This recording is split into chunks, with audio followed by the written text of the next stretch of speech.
Howdy! Welcome to Clash of the Movie Icons. I've been away a little while. Sorry about that. Life's kicked me in the ass. But anyways, listen. Today's episode is going to be dedicated to Father's Day. Read the shirt. And I'm assuming that if you're watching this channel, you can't read. So I'll read it for you. I have two titles, Dad and Nonno. And I rock at them both. Nonno is Italian for granddad. Yeah, I'm a granddad too. So the two movies that I'm going to critique today, or go clash against clash, is Liam Neeson in Taken versus Jason Statham in Homefront. Alright? Now, having said that, I want to direct you to the picture over here of my beautiful daughters. Daughter number one, Dee, I know you're going with my daughter. So you better watch this video clip and you better watch it close. Understand? As for my last daughter, she's behind the camera right now, and she already knows what's coming up if she ever gets a boyfriend. So without further ado, it's Clash of the Movie Icons. It's Taken against Homefront. Who is going to win the title? It's the movie Taken, where Liam Neeson plays Bryan Mills, a former CIA operative with a particular set of skills. Mills sets about tracking down his teenage daughter Kim and her best friend Amanda, after the two girls are kidnapped by Albanian human traffickers while traveling in France during a vacation. And he comes up with one of the greatest overprotective daughter speeches in history. I may even use this myself at speech time at my daughter's wedding. What I do have are a very particular set of skills. Skills I've acquired over a very long career. Skills that make me a nightmare for people like you. If you let my daughter go now, that'll be the end of it. I will not look for you. I will not pursue you. But if you don't, I will look for you. I will find you. And I will kill you. It's the movie Homefront, where 2 years after a raid of a gang's meth lab, where his cover was blown, retired Drug Enforcement Administration agent Phil Broker, played by Jason Statham, and his daughter Maddie moved to a small Louisiana town where Maddie's deceased mother grew up. Maddie gets into a schoolyard fight with a bully. When Dad Broker comes to the school, the bully's mother Casey instigates a fight between her husband and Broker, which Broker easily wins due to his experience in the force.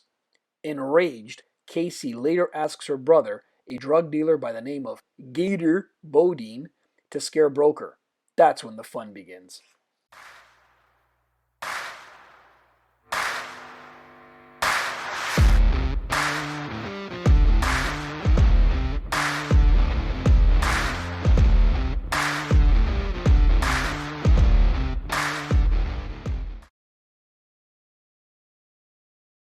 As mentioned, Bryan Mills is a retired Wetworks CIA operative.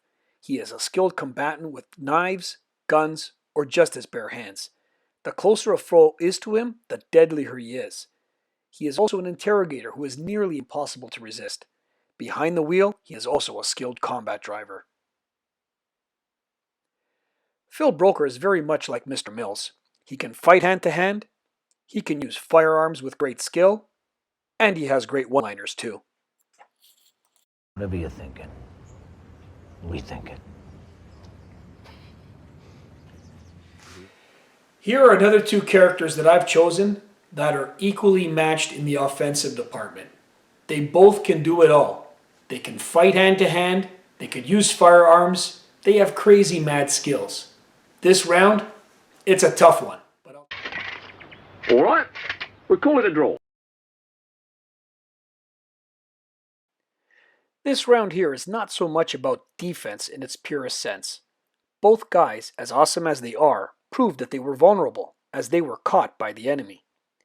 What both men proved as well was the ability to take the pain and escape the impossible odds that they were in. Alright, nobody's perfect, so they got caught. It happens. But what's more amazing is that they just didn't get caught. They took the pain, they took the torture, they took the fear, and they escaped and ended up getting away. So another tough round to call here. This one? All right, we'll call it a draw. Bryan Mills has a great group of friends, and they work in the CIA. It's guys that he's worked with before. They prove to be a great resource for him throughout the movie. He also made contacts throughout his career, like Jean-Claude, the French officer. Okay, Jean-Claude ended up being a bit of a head, but he was used for valuable information all the same. Broker, on the other hand, he was a bit of a loner who didn't have many friends. I mean, he did take the advice from one friend he made, Tito, that he made in town. Now, Tito is in tune with the rednecks in town and their ways. There is also a point in the film where he does call his former DEA agents, but it is clear that Broker is retired, a bit of a loner, and totally dedicated to his daughter. Round number 3 separates the two a little bit. It's about resources. Bryan Mills has an amazing set of friends that have an amazing amount of resources at their disposal. They basically use the CIA resources to get information to Bryan. Whereas, Phil Broker, again, as I said in the monologue there, he's a bit of a loner. Like, yeah, he's got a few friends here and there, but nowhere near the level that Bryan Mills have. So for round 3, this one goes to... We got Nick.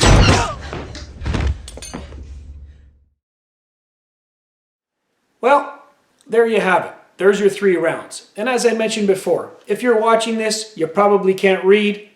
If you're watching this, you probably can't count either. That is 1 round draw, 2nd round draw, and the 3rd round goes to Bryan Mills. So by a very, very tight margin, I'm giving Clash of the Movie Icons, Phil Broker versus Bryan Mills, to... And I will kill you.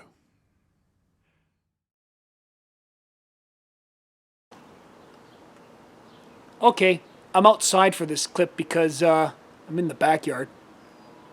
Just don't want anybody to hear this part. But really, these 2 movies, what is with the women? It's Father's Day. I gotta mention this. Both movies did not need to happen in the way it did. If Bryan's wife just listened to him and didn't let his daughter go to Europe, the whole movie didn't have to happen. And as far as Phil Broker, look at the redneck mom teasing this guy. Oh, you can't beat up a guy that beat up your kid, and then she goes to the brother and then causes a whole ruckus. Both movies didn't need to happen because of the temperament of the ladies. Shh.